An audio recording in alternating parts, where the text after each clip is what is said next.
Kaya ba ng mga babae na labasan sa dalawang magkasunod na second rounds? So for today's vlog, yan po yung ating pag-uusapan. Pero bago yan, nakikita ako, hindi pa kita subscribers. Click mo na po muna yan. Maraming salamat. God bless po. Marami sa inyo mga lalaki, Lods, ako curious kung kaya ba ng babae na labasan sa magkasunod na second rounds pagdating po sa Jerjer.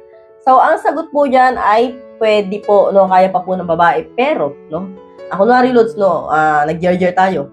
No, and then natapos ako. And then, after 1 hour or 2 hours, nagyaya ka ulit.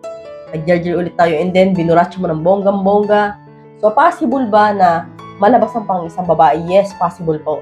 So, pwede pa rin po siya matapos. Pero, mahihirapan ka. Pero, it takes time po yan, no? Na talaga nga naman matatapos na kailangan medyo matinding buratsa ang gagawin mo niya. Kailangan magbabad ka, no, sa tilapia niya. O kaya kailangan dyan, no, mas basa, mas madulas, mas mabilis siya matatapos. Pero pag nag-dry na po yan, no, hindi ka marunong magbasa, mahihirapan po ang babae matapos sa loob ng second rounds. Kasi bulods, ang babae kapag second rounds na, no, binuratsa mo ulit, medyo dry na po yan. So, kailangan niyo po yan gumamit ng pampadulas na o kaya maraming laway o ganyan.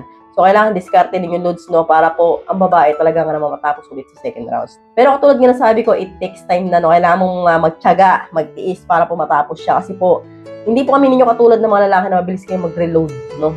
Yung ano ninyo, yung mode ninyo, mabilis mag-reload, ganun, puno na agad. Kami mga babae, medyo slow yan. Ganyan. Kailangan, kung gusto niyo po matapos ang babae sa loob ng second rounds, medyo magtsatsaga kayo at talaga nga namang maghihintay kayo, no? At hanggat maaari, huwag mo ng 2 hours, kailangan at least 5 hours yung gap para po talaga nga namang ang babae posibleng matapos sa loob ng second round.